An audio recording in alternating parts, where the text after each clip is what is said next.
Welcome back to the Hero You podcast. I am your host, Matt Hitt. So what we've decided to do is the last episode we felt like there was a lot more value that could have been added. So we decided to do a part 2.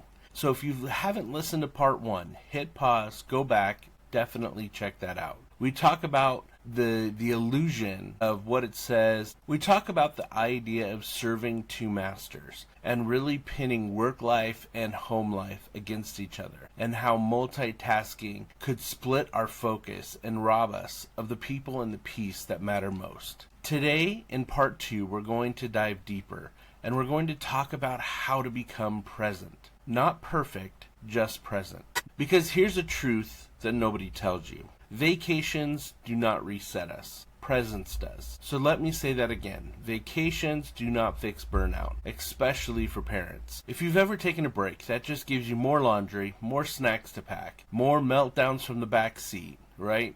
That's not restoration. That's busyness. That's movement. Now, sure, vacations create memories, and I'm not dissing on vacations. What I'm talking about is from an internal fuel standpoint that just doesn't recharge you. What does is the presence that happens between the margins. Presence doesn't require a sabbatical. It requires intention in the margins of your day. Sometimes it's choosing the right thing to listen to on your way home, instead of listening to an ebook or a news podcast that's going to spike your cortisol. It's listening to something that's going to help you reset, music that's going to change your state. It's slowing down your breathing before walking through your front door. I've learned that just in a few seconds you can reset. I'm sure you heard the story of the gentleman who would come home, walk over to the tree in the front of his house, and act as if he was hanging his suit coat, and then hanging his suit coat before walking into the door. And that was his way of mentally resetting. He created a habit that forced a movement in his body to change state. I've learned that just a few seconds can transition the rest of your evening. Not because your day has changed, but because you have changed. Stacking connections into your everyday life is critical. Activity stacking is one of my favorite tools, especially as a parent. It's the idea of pairing something you're already doing with something that builds a connection. Here's what that looks like in my life. My son came up to me and said, "Dad, I want to learn a language, but I want it to be just between me and you." So now me and him are learning Latin together. It's our secret language.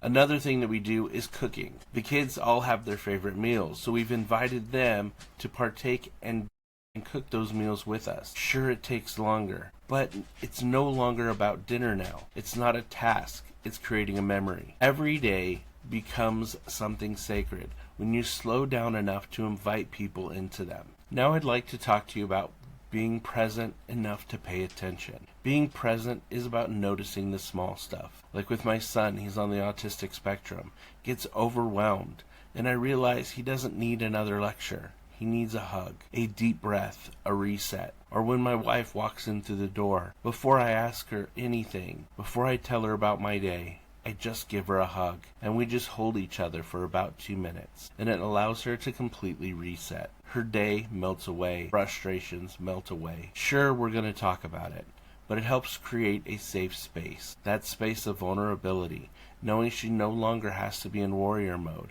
but she can now transition into queen mode. And I think that's something that's so critical, so important. And that's it. No phones, no words, just a full body reminder that it's safe. A full body reminder that it's safe. She is seen and supported. The little things make such a big impact. Micro moments also matter. Here's just a few ways to bring more presence into your day when time is feeling short. Not having time should never be an excuse not to be present. One of the things we practice is post-it notes. Post-it notes of appreciation. Takes 3 seconds to write a post-it note. Put it on the door, put it on the wall, put it on a mirror. Put it in your car, in a lunchbox. It really doesn't matter. And the awesome thing is when your kids see you do it, they want to get involved too. We were doing it and my daughter got involved and she started putting post-it notes everywhere. We couldn't keep enough post-it notes in the house. And in fact, we run through them like paper towels. I would find 6 on my computer screen, 4 on the mirror, fridge, everywhere. Just letting us know that she loved us and that we mattered. She's proud of us and wished us the best day.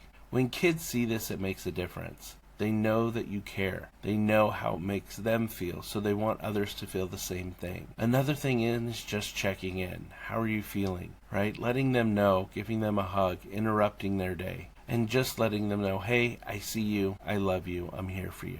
Another thing that's important is the digital drop zone. What I mean by that is when we're at the dining room table, there's no phones. Phones are shut off. Phones are put away. We actually, one time when we started to create this habit, had a tray, and all the phones went into the tray. That way, everyone knew that it was time to talk, time to converse. And another thing we started doing was we started sharing about one thing we were grateful for that happened throughout our day. And as we did that, we were able to listen, come closer, and really support each other. And be curious and ask more questions, because that's what's important, because what's important to them should be important to us. And when they know it's important to us, it makes a huge difference in the world. So I want you to think about where you can build that connection with things that you're doing already. It doesn't have to be an hour. It doesn't even need to be 15 minutes. What activities am I currently doing? Can invite someone to join in with me. And another thing that's important, it also means that if your kids are doing chores, maybe you take a minute and help them, because that's things that they are doing and they're more likely to jump in. When we ask them to help us with something, how often are we helping them with what they have? So what they do, what they see, they validate. Finding ways to do things together and finding those moments where you can create support. Finding those moments where you can be together and making it a thing rather than just walking by. Remember this. You don't need to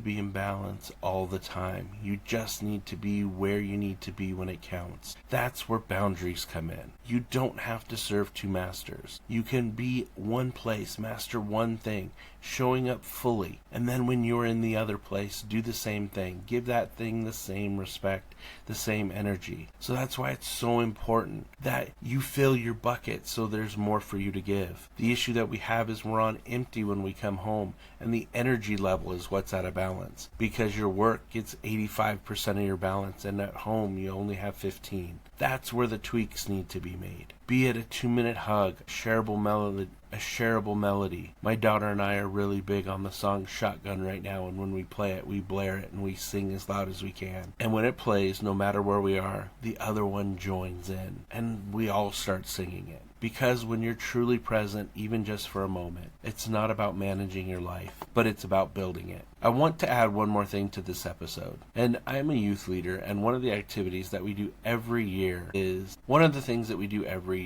we have a mother and son dinner. And what that is we take the young boys between the ages of 8 to 11, and we teach them how to cook a dish. They choose the dish that they want to cook, and we teach them how to cook it.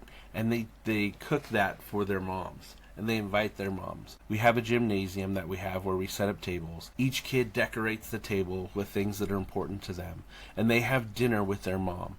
It's no phones, it's just the parent and the child. Especially when you have large families, multiple children, it's easy to feel forgotten. It's easy to feel out of place, or that you're by yourself, even amongst a group of people. So this gives them that one-on-one time with their parent. Parents have so much going on that it can be hard to check in with each one of them. So having that moment to do that makes such a huge difference. We have had kids come up and share how grateful they are that we did that. Thank you so much. It made such a big difference. We've had parents, moms, come up and say, thank you. That was so awesome. I'm so grateful that you do that. It's a great way to separate from the noise. And the thing is, you could also do this with activities, with errands. If you need to run to the store, invite one of your kids to come with you. And go out and get a soda, get an ice cream, get a smoothie, whatever it is. But incorporate them in your life and make them feel like part of it. They learn skills, but also they have that bond. Over this last year, this is something that I have implemented, and it's absolutely made a big difference. And the kids, when I leave, are like, hey, where are you going? Can I come? Being present in a moment does not require time. That's a false belief. It just takes being aware. And as you do that, you know your life is going to change. Your family life is going to change. Your kids' lives are going to change. And you're going to feel the peace that you haven't felt in a really long time. Now, I am not saying that my family is perfect by any means. I'm just sharing practices that have made a difference for us in our lives. I would love for you to comment and share. Let us know, what are some of the best practices that you do, that you feel bring your family together. We are a community of parents, and we want to make sure that we, as a community of parents, we want to elevate each other, because as we do, our kids are elevated and our community is better. As they say, a tide raises all ships. So if you know someone who would benefit from this podcast, please pass it along. We want to help as many people as possible, because we want to help as many people as possible, because the more people we're able to help, it's not just about them, but about their kids, their spouse, their whole family and friends are impacted by it. So make sure you're passing it along. Thank you so much for listening to today's podcast. If this episode hits home, like I said, please share it with someone who you feel that would benefit from it. Thank you so much. Again, we know you could be doing anything, being anywhere, but thank you for listening to today's podcast. It means the world. And until then, until next time, remember that your presence is the greatest gift you can ever give. Keep fighting, keep grinding, and continue to unlock your hero within.